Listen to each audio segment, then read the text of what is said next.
Good morning વિદ્યાર્થી મિત્રો. ધોરણ 7 ગણિત પ્રકરણ 2 અપૂર્ણાંક અને દશાંશ અપૂર્ણાંક સ્વાધ્યાય 2.5 આપણે 6 દાખલા સુધી જોયું. 7મા દાખલાની આકૃતિ દોરેલી એના માપ પણ લખ્યા હતા. ભાગ 6 છે આપણો હવે.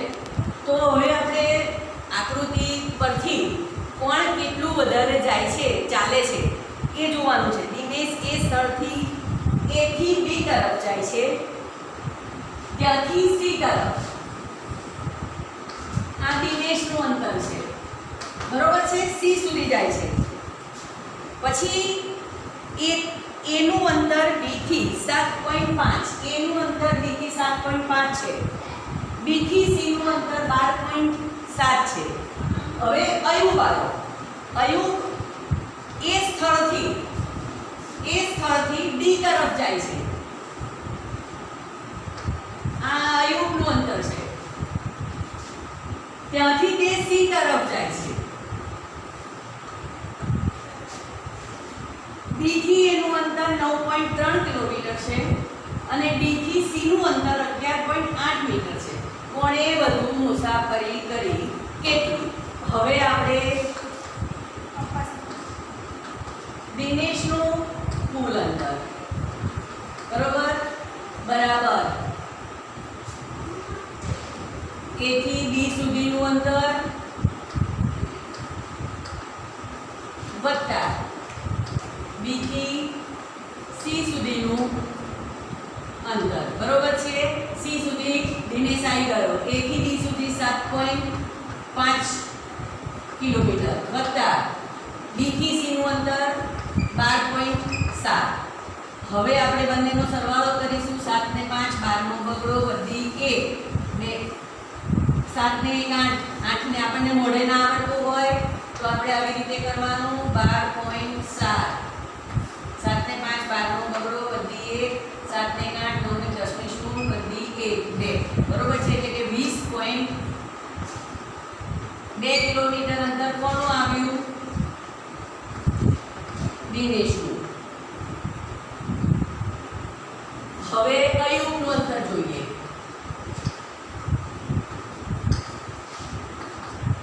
A થી D સુધી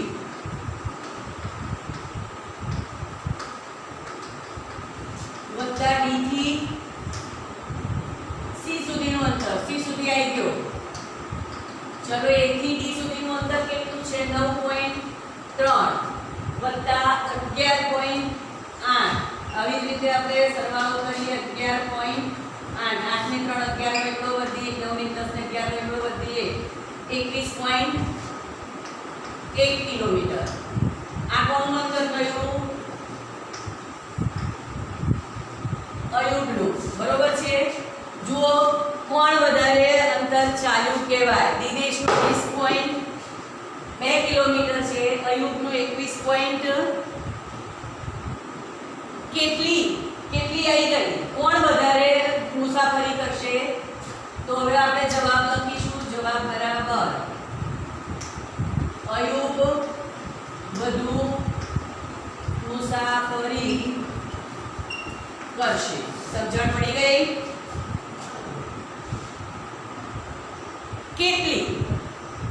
કેટલી વધારે કરશે? તો બેની બાદબાકી કરવી પડે. 21.1 ઓછા 20.2 અહીંયા 0 અહીંયા આગળ 11 એટલે 9 0.9 કિલોમીટર વધુ અયુબ મુસાફરી કરશે. બરોબર છે. હવે દાખલા નંબર 8. શ્યામ 5 કિલોગ્રામ 300 ગ્રામ સફરજન, 3 કિલોગ્રામ 250 ગ્રામ કેરી ખરીદે છે.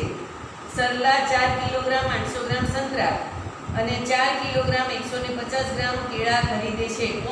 કોણે વધુ ફળ ખરીદ્યા? અહીં આગળ આપણને કેટલા કયા નથી એટલે આપણે બાદબાકી કરવાની જરૂર પડે નહીં. શ્યામની ખરીદેલા ફળનો સરવાળો કરવાનો, પછી સરલાએ ખરીદેલા ફળનો સરવાળો કરવાનો અને એ બંનેના સરવાળા ઉપરથી જેનો વજન વધારે હોય એને વધુ હળ ખરીદ્યા કહેવાય. બરોબર છે. ચલો તો દાખલો આપણે ગણી કાઢીએ છીએ.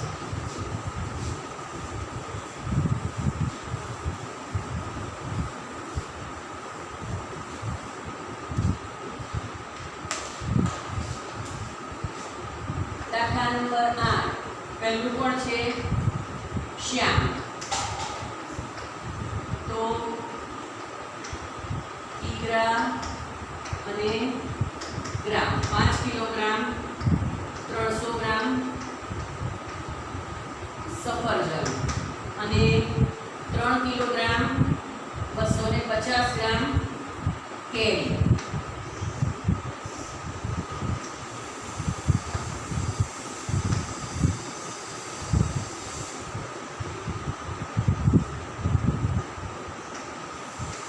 હવે આવશે સરલા.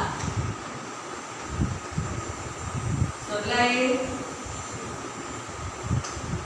4 કિલોગ્રામ અને 800 ગ્રામ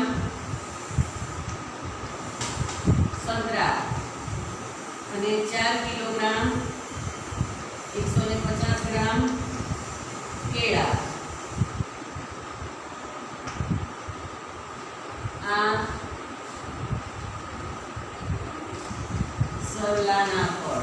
ચલો, શ્યામના છે 8 કિલો ને 550 ગ્રામ અને સરલાના છે 8 કિલો અને 950 ગ્રામ. એટલે આપણો જવાબ આવશે સરલાએ ફળ વધુ ખરીદ્યા. બરોબર છે. છેલ્લો દાખલો છે 42.6 કિલોમીટર કરતા 28 કિલોમીટર કેટલું ઓછું છે? આ દાખલામાં બાદબાકી કરવાની એ જાતે ગણી લેજો. બરોબર. ચલો, દશાંશ અપૂર્ણાંકનો ગુણાકાર, દશાંશ સંખ્યાઓનો ગુણાકાર આ 9 છે.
દશાંશ સંખ્યા સાથે ગુણાકાર કરવો હોય, દશાંશ સંખ્યાઓનો ગુણાકાર છે એટલે આપણે આગળના દાખલામાં એવું જોઈ ગયા કે 8.300 ગ્રામ અથવા તો 8.3 ગ્રામ અને 2.50 ગ્રામ. હવે આનો મારે ગુણાકાર કરવો હોય, દશાંશ સંખ્યા સાથે ગુણાકાર 2.5 ગુણ્યા 7.21. તો મારે ગુણાકાર કરવો હોય તો કેવી રીતે કરાય? ખરેખર તો 25 છેદમાં 10 ગુણ્યા 721 ગુણ્યા 100 થાય. બરોબર છે. તો આની ઉપરથી આપણને ખબર પડે શું કરાય. 721 ગુણ્યા 25 કરીએ અને 100 ગુણ્યા 10 કરી દઈએ તો આપણો જવાબ આવે. પણ એવું કર્યા વગર આપણે જેમ ગુણાકાર કરીએ છીએ એવી જ રીતે ગુણાકાર કરવાનો. એટલે આ ગુણ્ય કહેવાય અને આ ગુણક કહેવાય. ગુણ્યમાં કેટલા દશાંશ સ્થળ છે? 1. ગુણકમાં કેટલા દશાંશ સ્થળ છે? 2. 1 + 2 3. આપણે હવે 721 ગુણ્યા 25 ડાયરેક્ટ એમ જ ગુણાકાર કરવાનો. આવો ગુણાકાર કરતા આપણને આવડે છે 2 × 2 2 × 4 7 × 14 5 × 5 5 × 10 ની 0 વધી 1 7 × 35 ને 1 36. બરોબર છે. 5 2 10 ની 0 વધી 1 7 ની 8 18. આપણો ગુણાકાર આવ્યો 18,025. હવે આપણે અહીંયા ઘડી દશાંશ સ્થળ કેટલા હતા? 3. એકમના સ્થાનથી આપણે દશાંશ સ્થળ ગણતરી કરવાની, 3 સંખ્યા લેવાની, 1 2 અને 3. બરોબર, 3 આપણે પોઈન્ટ કાપવાના આવશે. એટલે આપણો જવાબ શું આવશે? 18.025. ખબર પડી ગઈ? 2.25 ગુણ્યા 7.21 નો ગુણાકાર 18.025 આવે. આમાં શું કર્યું તમને ખ્યાલ આવી ગયો? હું એવું માનું છું કે તમને 100% આમાં સમજણ પડી ગઈ છે. જમણી બાજુથી આપણે ડાબી તરફ જવાનું જ્યારે ગુણાકાર કરવાનો હોય ત્યારે. બરોબર છે? હવે દશાંશ સંખ્યાનો 10, 100 અને 1000 વડે ગુણાકાર. જ્યારે દશાંશ સંખ્યાને 10 વડે ગુણવી હોય, 100 વડે ગુણવી હોય કે 1000 વડે ગુણવી હોય તો એના જવાબમાં જવાબ એનો એ જ રહેશે, ફક્ત એનું દશાંશ ચિહ્ન બદલાશે. આ અહીંયા ઘડી આપણે બે સંખ્યા લખી છે 2.5 ગુણ્યા 10 એટલે આવું થાય 25/10 ગુણ્યા 10. 10 ગયા 10 ગયા એટલે 25. જો 2.25 માં દશાંશ સ્થળ એક જ છે તો એ જતું રહ્યું. બરોબર છે? સમજણ પડી ખરી? મતલબ કે દશાંશ સ્થળ કઈ બાજુ ખસ્યું? જમણી બાજુ ખસ્યું. જ્યારે ગુણાકાર કરવાનો હોય ત્યારે દશાંશ સ્થળ જમણી બાજુ ખસે. છેદની એટલે જેટલા 10 હોય તો 1, 100 હોય તો 2 અને 1000 હોય તો 3 સ્થાન દશાંશ ચિહ્ન જમણી બાજુ ખસે. જો સ્થાનમાં ના હોય તો આપણે અંદર ઉમેરવાના. એટલે કે 2.5 ગુણ્યા 100. જો 10 નો તો કર્યો, અહીંયા એક જ છે અને અહીં મીંડા 2 છે તો એક ખૂટે છે. એક ખૂટે છે એટલે આપણે આવું કરીશું 250. આપણે આવી રીતે કરીએ 25/10 ગુણ્યા 100. મીંડું ગયું 25 દાન 250. આવી ગયું? સમજણ પડી ગઈ? હવે 1000 2.5 ગુણ્યા 1 2 3 1000. આપણી પાસે એક જ છે અને અહીંયા આગળ 3 છે એટલે બીજા 2 ઉમેરવાના. 2 ઉમેરવાના એટલે 25 ની પાછળ 2 મીંડા લગાવવાના એટલે કે 2500 જવાબ આવે. સમજણ પડી ગઈ? જ્યારે દશાંશ અપૂર્ણાંકનો ગુણાકાર કરવાનો હોય 10, 100 કે 1000 સાથે, ત્યારે જ્યારે 10 સાથે ગુણાકાર કરવાનો હોય તો દશાંશ ચિહ્ન દશાંશ સ્થળ એક સ્થાન જમણી બાજુ થશે. જ્યારે 100 સાથે ગુણાકાર કરવાનો હોય ત્યારે 2 સ્થાન જમણી બાજુ થશે અને 1000 સાથે ગુણાકાર કરવાનો હોય તો 3 સ્થાન જમણી બાજુ થશે. બરોબર છે?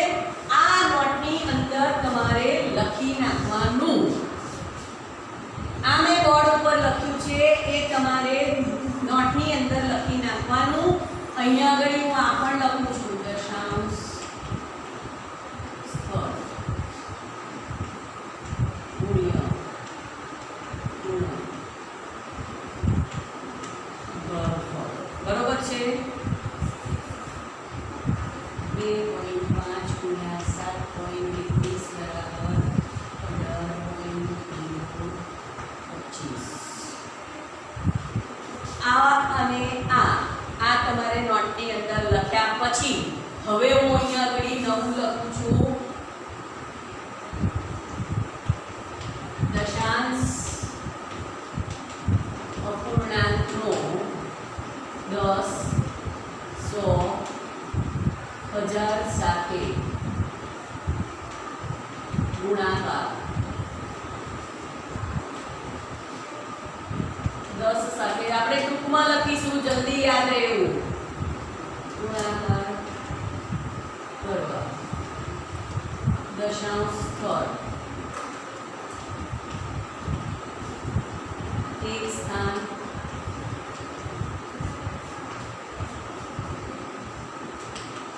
જમણી બાજુ થશે. આની આ જ વસ્તુ 100 સાથે. 100 છે, 100 માં 2 મીંડા છે. હું જો દરેકની નીચે લીટી કરું છું.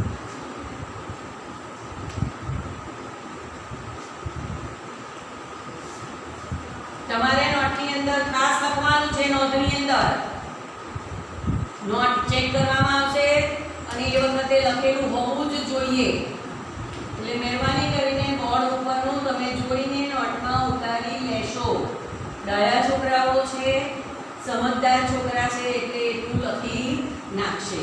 100 સાથે ગુણાકાર કરવા દશાંશ સ્થળ, 2 સ્થાન જમણી બાજુ ખસવું પડે, 2 નીચે લીટી, જમણી બાજુ નીચે લીટી. એટલે આ આપણને વિકલ્પમાં પૂછાય, ખાલી જગ્યામાં પૂછાય, ખરા ખોટામાં પણ પૂછી શકાય અને એટલા માટે આવી રીતે તમે ચોક્કસ લખશો જ.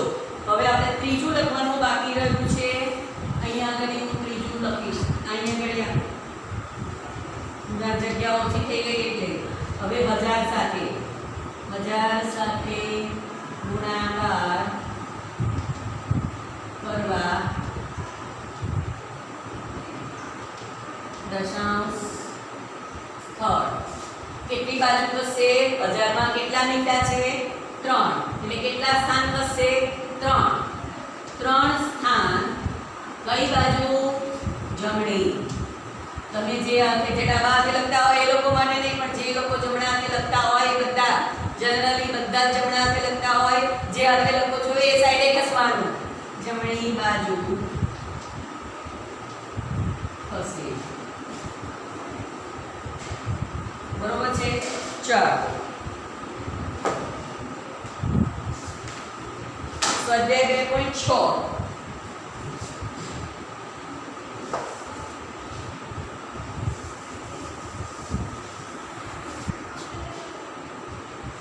चलो स्वाध्याय 2.6 दाखला नंबर 1 शोधो. जो गुणाकार करવાનો છે, આપણે ગુણાકાર કર્યો હતો એવી રીતે 0.2 ગુણ્યા 6. આ તો બહુ સહેલું કહેવાય.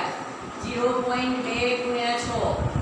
જો અહીંયા ઘડી દશાંશ સ્થળ આ આપણને સમજ પડે એટલા માટે લખીએ છીએ. ગુણ્યમાં કેટલા છે? 1. ગુણકમાં કશું જ નથી, 0.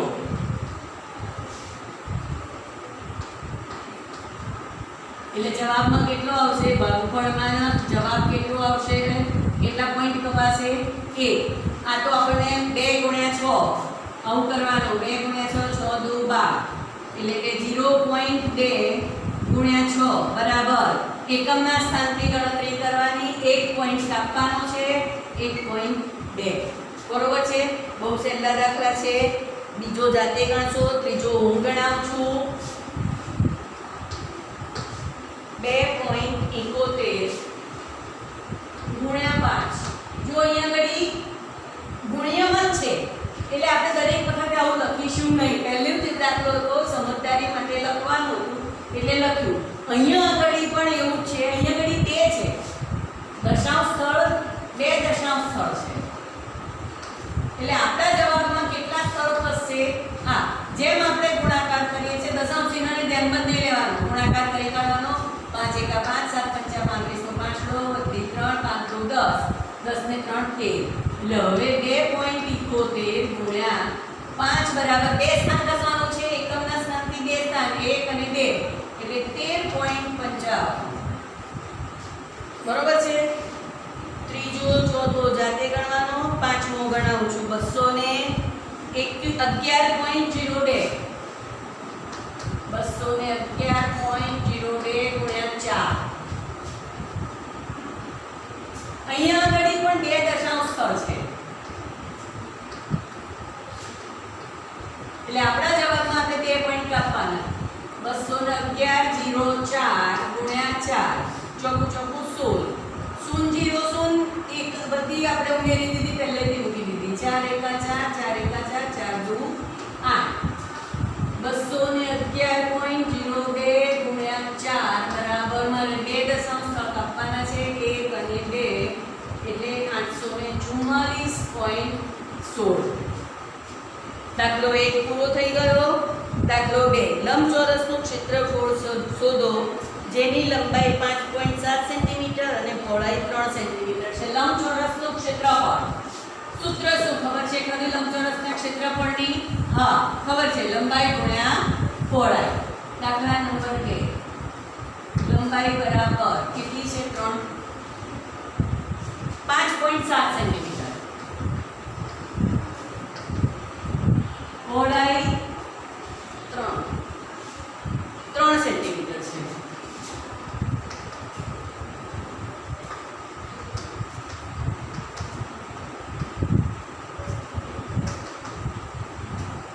તો આ સૂત્ર કોનું? 2 ગુણ્યા લંબાઈ વત્તા પહોળાઈ. આ શેનું સૂત્ર છે ખબર છે? પરિમિતિનું, લંબચોરસની પરિમિતિનું સૂત્ર છે. જોજો ભૂલ મારતા નહીં. એટલે 5.7 ગુણ્યા 3 આના જેવું જ 57 ગુણ્યા 3 7 તરી 21 નો એકડો વધી 2 5 તરી 15 16 અને 17. અહીંયા આગળ એક દશાંશ સ્થળ છે એટલે આપણે 5.7 ગુણ્યા 3 બરાબર 17.1 સેન્ટીમીટર લંબચોરસનું ક્ષેત્રફળ થયું કહેવાય. બરોબર છે. હવે 10 સાથેનો ગુણાકાર છે. આ 10 100 અને 1000 સાથેના ગુણાકારમાં આપણે ડાયરેક્ટ જવાબ લખી શકીએ. તો આપણે એવું જ કરીશું કે ડાયરેક્ટ જવાબ લખતા શીખીશું. બધી વખતે આપણે છેદમાં 10 મૂકવાના, એનો છેદ ઉડાડવાનો ગુણાકાર કરીને એવું કરવાની જગ્યાએ આપણે 10 હોય તો એક સ્થાન જમણી બાજુ દશાંશ ચિહ્નને લઈ જઈશું. 2 એટલે કે 100 હોય તો 2 સ્થાન જમણી બાજુ લઈ જઈશું અને 1000 હશે તો આપણે 3 સ્થાન જમણી બાજુ દશાંશ ચિહ્નને લઈ જઈશું. બરોબર છે. આજે આપણે દાખલો નંબર 3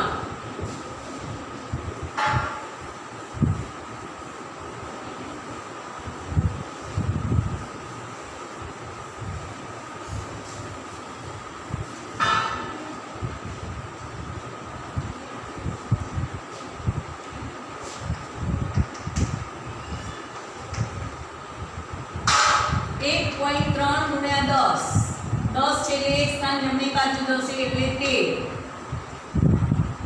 36.8 ગુણ્યા 10 363.7 ગુણ્યા 10 જો બધા 10 વાળા છે 1537 168.07 ગુણ્યા 10 જો એક જ સ્થાન જશે, એક સ્થાન જશે એટલે 1680.7